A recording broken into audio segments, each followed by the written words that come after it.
Roxana, estamos listos, tal como tú lo dices, Roxana, para iniciar la entrevista de esta mañana.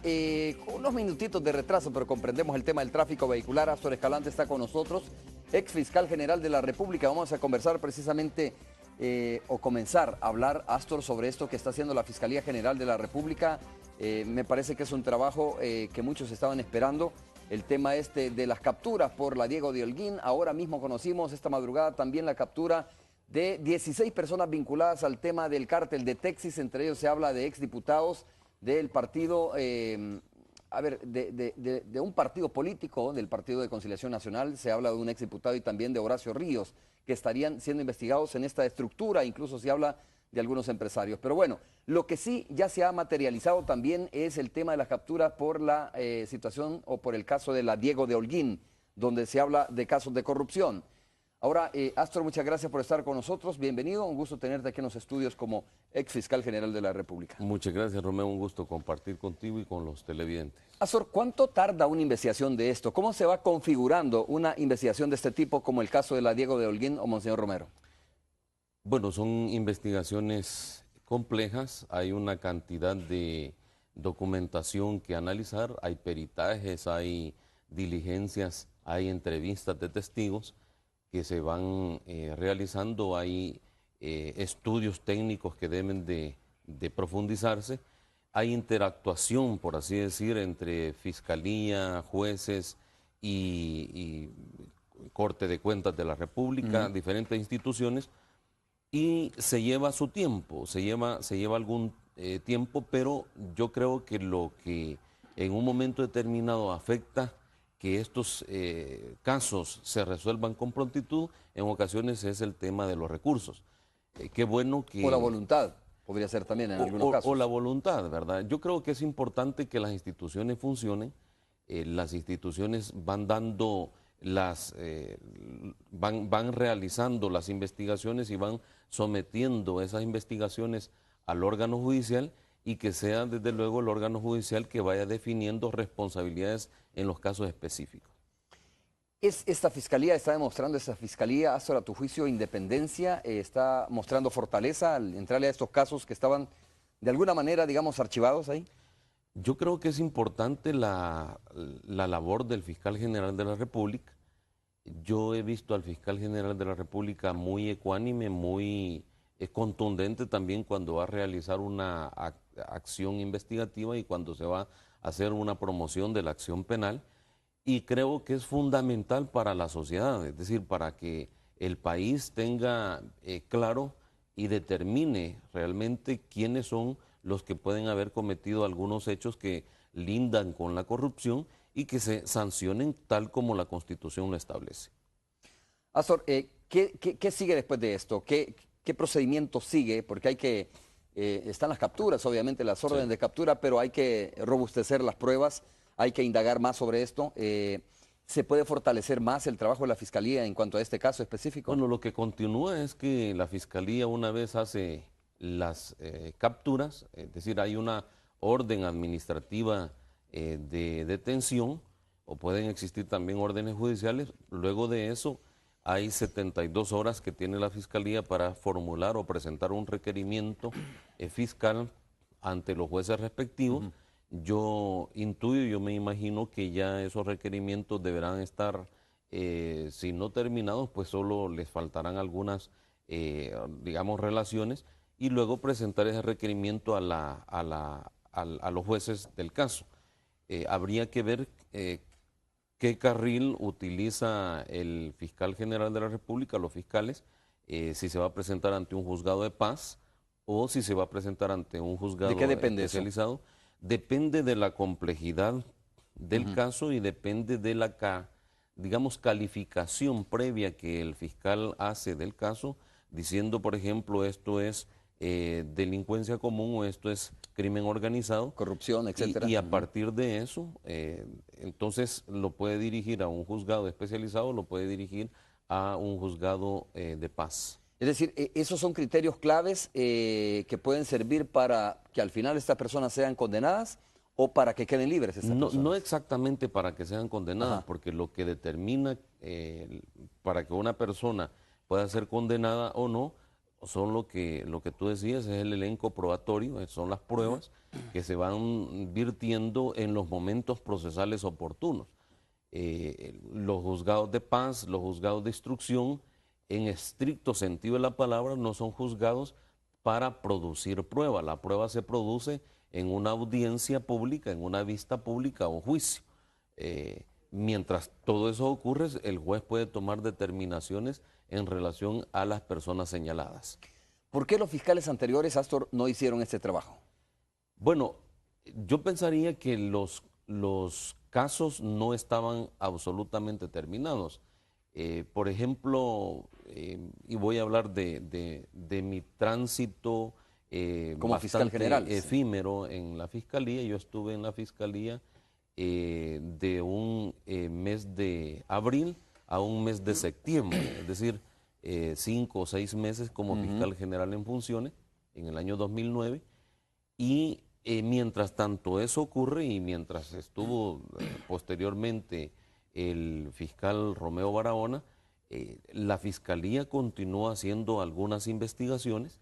Les consta realmente a las personas que tienen relación con el tema, y luego el fiscal actual corona, digamos, esta investigación y realiza ya disposiciones concretas como órdenes de captura, una vez que ya tiene todos los elementos para eso, porque yo creo que es importante acá decir que si el fiscal general de la República ha decretado esa orden administrativa, eso significa que hay elementos de juicio importantes para proceder y hay elementos de juicio para que los jueces en su momento determinen responsabilidades.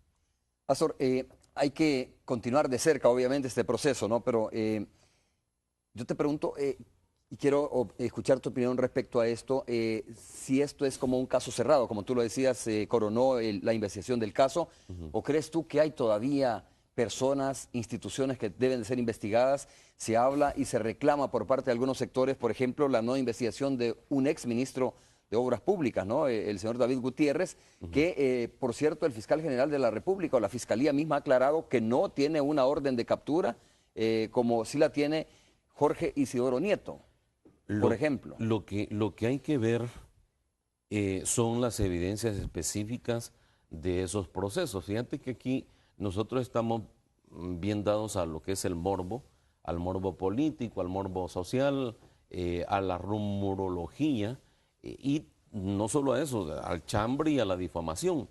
Yo quiero decirte que la Fiscalía General de la República y concretamente el Fiscal General de la República habrá de ser muy responsable, como ha venido manifestando su trabajo. Ha dado huellas importantes, señales importantes de que está haciendo un trabajo objetivo e imparcial, y a partir de lo que exista en esa investigación, de los señalamientos específicos, va a determinarse si ya están las personas exactas para establecer responsabilidad o si faltan algunas otras. Yo quiero decirte que las evidencias no pueden mentir, y lo que yo pediría a todos los involucrados en estas investigaciones es que utilicemos la transparencia en el país y fortalezcamos la transparencia y que se diga, miren, aquí están las evidencias. Incluso yo haría la invitación para que cuando estos casos se formulen, se expongan públicamente y de esa manera quede, digamos, exhibido los fiscales que van a llevar el caso, los abogados defensores, los jueces que van a conocer del caso, para que la gente también digamos, no tenga una percepción equivocada, y para que no hayan personas que, aprovechando la precampaña política o la campaña política, se aprovechen para indilgar algunas responsabilidades a actores políticos que están participando en los partidos y en estos eventos. Interesante eso. ¿Tú crees que la Fiscalía General de la República, no estoy hablando de esta administración, estoy hablando de la Fiscalía en términos generales, es manipulable, es presionable políticamente o ha sido utilizada políticamente anterior? Yo pienso que han habido intentos de presionar a las instituciones, y la Fiscalía General no escapa a eso. yo tengo la impresión que en algunos casos no se le ha dado como el ritmo adecuado. Bueno, tú te sorprendes, por ejemplo, con la información que está virtiendo el presidente de la Corte de Cuentas de la República, que hay 1.200 y fracción de casos que él los está moviendo, y entre esos casos hay personas involucradas y hay actores políticos importantes, que es fundamental que se determine la responsabilidad y es fundamental respetar la institucionalidad del país. Si somos devotos de la transparencia, del cumplimiento de la ley, de la ética, y somos devotos y somos voceros de eso, no vamos a amenazar, por ejemplo, a la institucionalidad del país diciendo voy a tomar un fusil para si no me le dan finiquito a mi candidato. Para ponerte un ejemplo, o sea, no quiero entrar en esos detalles, pero yo creo que los actores políticos y los actores sociales del país deben de ser consecuentes con todo lo que vienen diciendo. Por ejemplo, en la coyuntura que tiene el país, yo veo ciertos desniveles o ciertos declives de algunas instituciones que promueven la transparencia, instituciones que participan en el actuar y en el quehacer social del país, social, económico, productivo, y de repente promueven incluso la firma de documentos que van orientados a fortalecer la transparencia, pero de repente en muchos de estos temas o cuando salen involucrados determinadas personas se quedan absolutamente callados. O sea, yo no veo ahí la consecuencia. Digamos, o sea, la coherencia entre el discurso y lo que al final sucede, ¿no? Sí, porque, por ejemplo, imagínate, voy a plantearte temas específicos. Tanto se ha dicho en el país y tanto actores políticos, económicos, sociales y algunos actores, no todos, de los que están relacionados con entidades como Aliados por la Democracia, FUSADE, SANEP, el Instituto Iberoamericano de Derecho Constitucional, etcétera, se han puesto el grito en el cielo en ocasiones cuando ha habido un acto que ellos consideran irregular o contrario a la ley, pero de repente pasan algunos de estos eventos y ya como que la cosa queda terminada y yo ya no opino. Yo creo que hay que ser consecuentes, hay que exigirle a la institucionalidad del país que funcione y no hay que andar amenazando con fusiles a la institucionalidad del país para que fortalezcamos la democracia, la transparencia y la aplicación correcta y efectiva de la ley a todos por igual. O sea, que no suceda en el país como cuando, por ejemplo, el ejército reclutaba a jóvenes. Yo creo que o todos en la cama o todos en el suelo. Es injusto que se vaya a reclutar solo jóvenes pobres o de clase media para abajo. Es injusto que la ley se aplique parcialmente. Entonces, yo creo que aquí sí los actores políticos consecuentes deben de poner el dedo en la llaga y decir, bueno, que se aplique la ley y sin andar amenazando a las instituciones. Qué importante es el fortalecimiento de la Fiscalía como tal, ¿no? Sí, como un ente de investigación no presionable, neutral, objetivo, aplicando la ley como debe ser, pero sin dejarse presionar, por ejemplo, con situaciones de los políticos, porque los políticos muchas veces opinan dependiendo de cómo les conviene. Por ejemplo, la Fiscalía tiene el caso Selenel, para poner un ejemplo de tantos casos que tiene la Fiscalía General de la República y que al final no tenemos duda que va a entrarle a estos casos.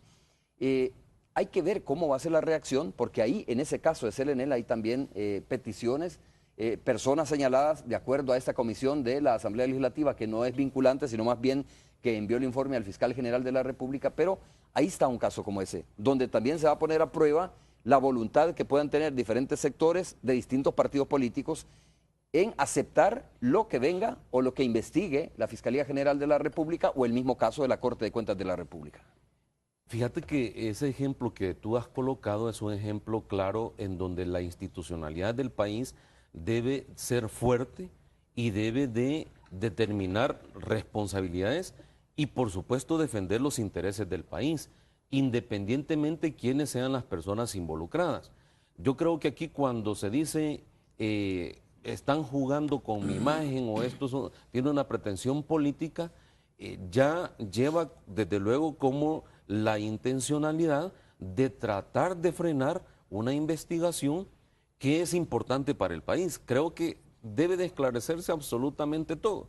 Y qué bueno que se fortalezca la Fiscalía, porque si vos tenés una Fiscalía fortalecida, un órgano judicial fortalecido, entonces las personas que resulten señaladas de actos de corrupción, de actos de cometer hechos delictivos, se van a sentir tranquilas que los está juzgando una Fiscalía fuerte, pero objetiva e independiente, imparcial, sí. independiente. Y en este caso específico, por ejemplo, el CLNL, bueno, mira, yo creo que los actores políticos, económicos, sociales, en mi opinión, no se pueden hacer de la vista gorda, no se pueden hacer de la vista pacha para estructurar leyes y modificar leyes y hacer componendas jurídicas o aparentemente con algún visto de legalidad, mientras tanto se están no solo vendiendo los intereses del país, los recursos del país, sino que casi hasta regalando los recursos del país. Muchos países quisieran tener la riqueza que tenemos nosotros con el tema geotérmico, por ejemplo, con la producción, con la materia prima, para que nos entendamos todos, de producir electricidad y otras energías importantes. Entonces, no es justo que amparándose sobre temas de legalidad se venda a extranjeros o a nacionales, porque pueden existir extranjeros y nacionales, los recursos del Estado salvadoreño. Y yo creo que es importante en ese sentido la lucha que pueden hacer algunos actores, el órgano ejecutivo, la Fiscalía General de la República, la Asamblea Legislativa, la Corte de Cuentas, para que se determine responsabilidad de esos casos específicos. ¿Es lo que esperas tú como ex fiscal general de la República en el caso de esta situación del cártel de Texas, por ejemplo, o de la Diego de Holguín? Sí, que se aplique correctamente la ley. Y aquí yo creo que es importante también llamar de nuevo a la responsabilidad. Creo que fue una enorme irresponsabilidad cuando desde la Policía Nacional Civil, aparentemente, sale un informe relacionado con el cartel de Texas, se le entrega a un medio digital y ese medio digital reproduce y publicita ese informe. Es decir, muchos diríamos qué seriedad puede tener esa investigación cuando no se le entrega a la Fiscalía General de la República o no se presiona públicamente al fiscal general de la República de ese entonces y se le dice, mire, investigue esto. Y no se producen órdenes de captura, sino que prácticamente divulgar un informe de esa naturaleza es decirle a los presuntos involucrados, hagan las maletas y váyanse del país. Yo creo que, por ejemplo... Es lo mismo que podría estar pasando en el caso de la Diego de Holguín. Yo pensaría por las personas que no han sido capturadas todavía. Que podría darse ese tema.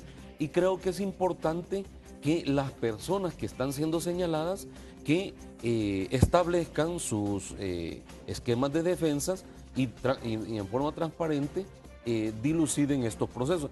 Y la Fiscalía General de la República tiene que ser hartamente objetiva para no, digamos, ensuciar la imagen de una persona si no tiene las evidencias concretas para responsabilizarlo por un hecho delictivo.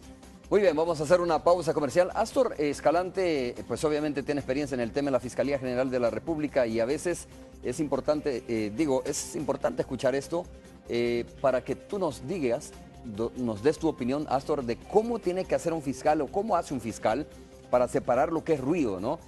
Aquellas denuncias que llegan cotidianamente por motivaciones políticas, por motivaciones personales, versus aquellas denuncias que sí tienen fundamento, que son muy serias, que sí hay donde investigar, pero también la Fiscalía es bombardeada por diferentes sectores, sí, ¿verdad? Y tratan de utilizarla para puntos específicos. Vamos a hacer la pausa, regresamos.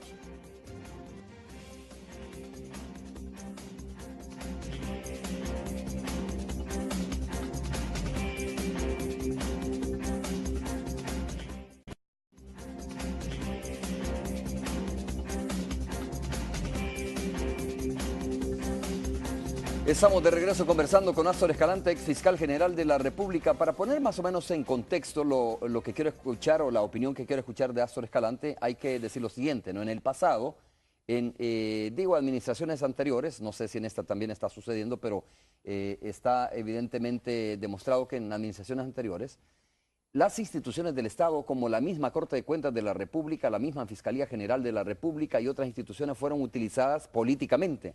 Y me refiero a, por ejemplo, que muchos alcaldes eran acosados desde la Corte de Cuentas de la República si no se alineaban o no, digo, si no respondían a determinadas acciones de algunos partidos políticos o dirigentes políticos, si no se pasaban de partido político, si trataban de salirse de la línea del partido político, eran acosados desde la Corte de Cuentas de la República para mantenerles como alineados, por decirlo de esa manera.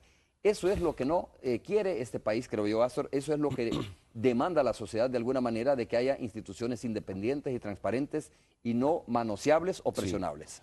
Sí. A mí me parece importantísimo en esa línea no, digamos, sugerirle al señor fiscal general de la República, sino sugerirle a la institucionalidad del país que se establezca una oficina objetiva, independiente, imparcial, que examine con toda profundidad y con toda transparencia las denuncias que se ponen en contra de los servidores públicos. A mí me ha parecido importante, por ejemplo, que el presidente de la Corte de Cuentas de la República explique públicamente lo que está pasando con investigaciones en contra de aspirantes a la presidencia o algún aspirante a la presidencia, concretamente el aspirante Norman Quijano. Tiene un proceso en la Corte de Cuentas de la República.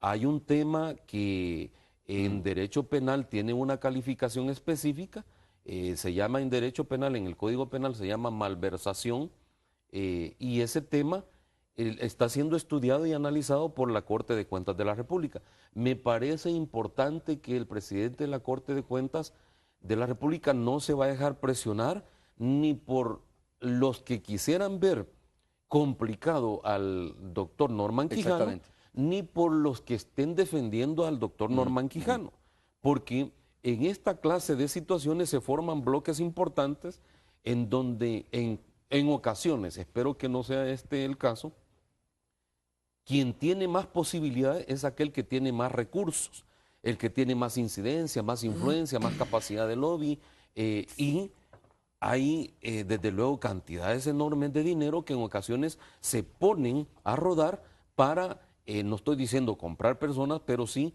para hacer lobby importante y para contratar especialistas, ir tratando de maquillar algunas cosas. Yo creo que los funcionarios, el fiscal general de la República, presidente de la Corte de Cuentas, los jueces de la República, los auxiliares del fiscal, no deben dejarse presionar frente a amenazas concretas o a intenciones de manipular políticamente estos temas.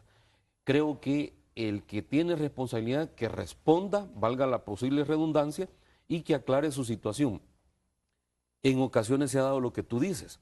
La Fiscalía General de la República, algún exfiscal o algunas personas se han prestado para recibir ciertas denuncias, y de repente, por ejemplo, cuando el mismo fiscal general de la República le interesa tocar esa denuncia, la saca, ¿verdad?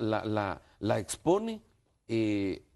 A tu servidor le pasó una cosa, para no dar mucha vuelta, a tu servidor le pusieron una denuncia en la Fiscalía General de la República, estuvo guardado como año, año y medio, y cuando yo me postulo para fiscal general de la República, mi denuncia es mal utilizada e utilizada políticamente, incluso por algunos sectores que no me dieron el apoyo. Entonces, si estos sectores son consecuentes, deberían de ser consecuentes con cualquier otro tipo de denuncia que puede existir en la institucionalidad. Debe fortalecerse en la institucionalidad, debe de transparentarse y debe de generarse absoluta imparcialidad en el juzgamiento de los casos.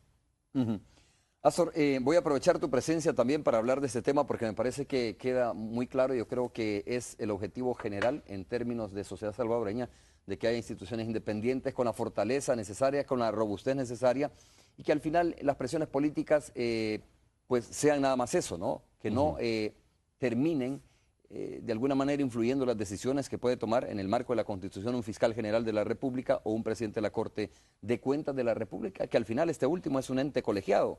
La Corte de Cuentas de la República tiene un presidente, pero hay magistrados, hay otros magistrados ahí que le acompañan. Hay un primer magistrado y un segundo magistrado. Y solo para terminar este tema, te preguntaba cómo hacer para discriminar eso, para separar eso y para saber un fiscal, por ejemplo, qué es ruido, qué es, digamos, la intención de utilizar la fiscalía y qué es de verdad un caso que merita ser investigado. Yo te diría que el fiscal Luis Martínez, en mi opinión, tiene esa agudeza, ¿verdad?, de poder discriminar lo que es estrictamente político y lo que es jurídico. Y tiene la Fiscalía en este momento, y yo quiero resaltar eso, una potencialidad y una oportunidad importante, una fortaleza, diría yo, porque los asesores del Fiscal General de la República son especialistas en derecho penal, por ejemplo. Y este tipo de casos son casos penales. Y de tal manera, bueno, tiene la Fiscal General Adjunta, es una jueza de la República que ha hecho muy buen trabajo en el órgano judicial, y hay un también juez de la República, el licenciado Saúl Morales, que es excelente también penalista y tiene expertise en otras áreas del derecho. Hay, te menciono un Diego Balmore, por ejemplo, que fue director de los intereses de la sociedad aquí en San Salvador. Entonces, hay personas que me podría quedar corto enunciándolas, y eso le da una fortaleza y una oportunidad a la Fiscalía. Creo que lo que es político solo es un chambre. Por ejemplo, ¿te recuerdas de aquellas denuncias del tal maletín? Del hombre del maletín negro, del hombre invisible. Es decir, yo lo dije en este podio, creo que lo dije. Si hablas de hombres con maletín negro, si hablas de hombre invisible y no formular la denuncia específica con las pruebas concretas en la Fiscalía General de la República, sos pajarito, ¿verdad? Sos chambre, sos rumorología. En cambio, tú tienes en la Fiscalía General de la República sendas investigaciones contra personas específicas. Hay investigaciones, la investigación que tú mencionas de CELENEL es un tema que debe profundizar el Fiscal General de la República, y creo que lo va a realizar con la mayor objetividad posible. Y si una ordenanza, un mando medio, un ejecutivo importante o personas que tuvieron cargos importantes en estas instituciones en donde se está investigando el tema CELENEL, entonces la Fiscalía tiene que ser contundente, firme y formular los cargos cuando esas investigaciones estén agotadas. Muy bien, Astor, ha seguido de cerca el tema de la tregua entre las pandillas, ¿no? Desde hace bastante tiempo, sí, obviamente, y para darle un giro a la entrevista esta mañana y consultarte sobre este otro tema, hay algunos analistas que dicen que está la tregua en su peor crisis. Tú, por los elementos que estás viendo, por los hechos que se han registrado en las últimas semanas, ¿qué piensas sobre esto? A mí me gusta llamarle pacto o acuerdo entre los pandilleros. Empezaría señalándote las cosas negativas que tiene ese pacto o acuerdo, y ya lo he dicho en algunas oportunidades, es que los pandilleros y otros criminales continúan extorsionando a la gente. Me desagrada, me enoja, me enfada, me genera conmoción ver que a un dueño de una pupusería lo maten delincuentes por no pagar la renta. Me agradaría que a esos delincuentes se les investigue, se les capture y se les aplique drásticamente a la ley. De ser posible incluso que vayan a máxima seguridad en caso de ser encontrados culpables. Me desagrada esa parte negra, oscura de ese acuerdo que tienen. Me agrada que digamos, se les restan invitados a la muerte, ¿verdad? Es decir, sí, porque son más de 1000 personas, ¿no? Las que no murieron, digamos, producto de esta negociación o de la tregua. Me agrada que hayan más salvadoreños que estén dejando de morir, independientemente sean delincuentes o no. Me agrada eso porque también es imagen país, se restaura un tanto la imagen país el tener menos muertes, sí, menos homicidios en nuestro país. Creo yo que las autoridades, en este caso el Ministerio de Seguridad, el ministro, el director de policía, tienen que continuar con esa contundencia combatiendo a los pandilleros, sí y solo sí, si han cometido hechos delictivos, y aplicarles la ley y fortalecer los mecanismos de prevención operativa para evitar el alto índice de delincuencia que se tiene en el país.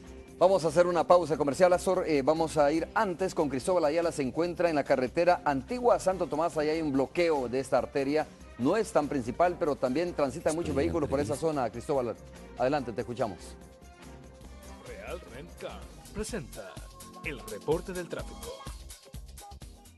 Gracias, estudios. El paso de la onda tropical por nuestro país ya comienza a hacer estragos. Precisamente un árbol a mis espaldas se ha caído sobre la calle que desde Santo Tomás nos dirige hacia San Marcos. Para conocer un poco, ahí estamos observando las imágenes, cómo la magnitud del árbol ha complicado el paso por el sector, impidiendo totalmente el paso. Para conocer un poco más, vamos a conversar con un empleado de la alcaldía municipal que ya se encuentra desarrollando labores de limpieza. Buenos días.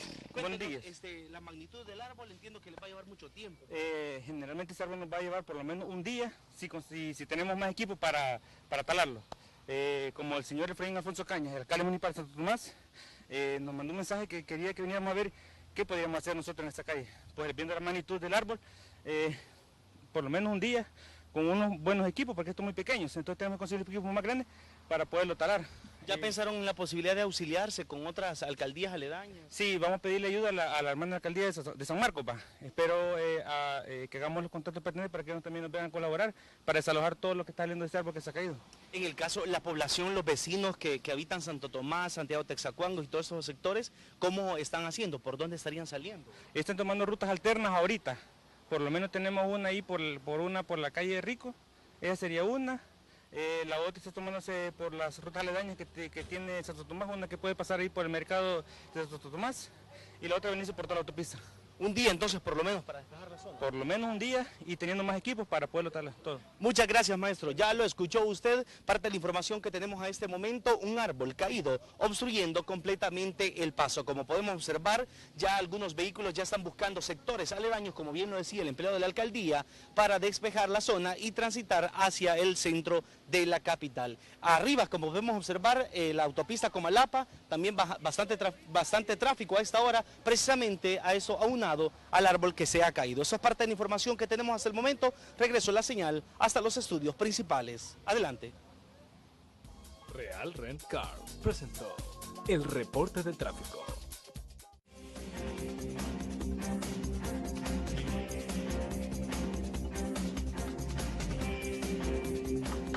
Bueno, tenemos ya poco tiempo para conversar con Astor Escalante, ex fiscal general. Astor, no me queda muy claro si tú crees que a partir de los elementos que se han dado y de los hechos que se han dado en los últimos días, hay crisis en el tema de la tregua entre las pandillas o el acuerdo entre las pandillas.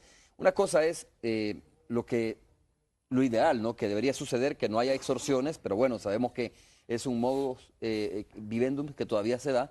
Pero, ¿tú crees que de verdad hay crisis en este momento en la tregua? Yo te podría decir que lo que acuerdan los líderes de las pandillas tiene alguna incidencia en el, no me gusta llamarle tampoco ejército, en la cantidad de seguidores o miembros de las pandillas.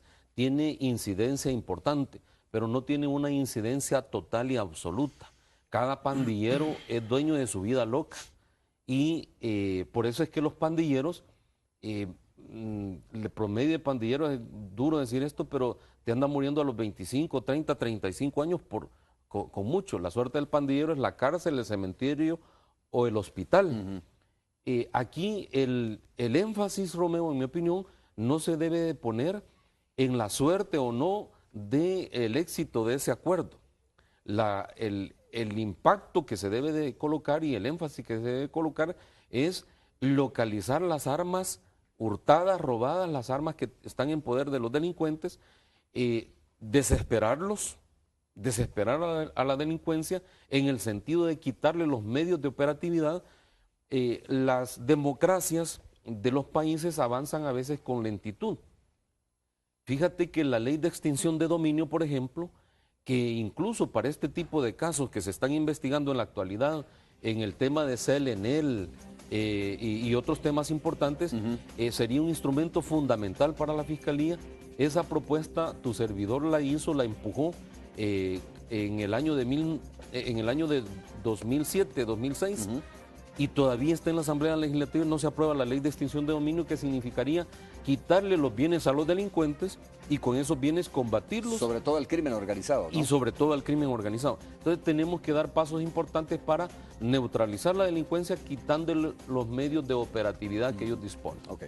Astor, muchas gracias por haber estado con nosotros esta mañana. Un gusto haber Muchísimas conversado gracias, un saludo, aprovechar para mi esposa que está cumpliendo años, Perla Marina, que Dios te bendiga y que siempre te proteja junto a nuestra familia.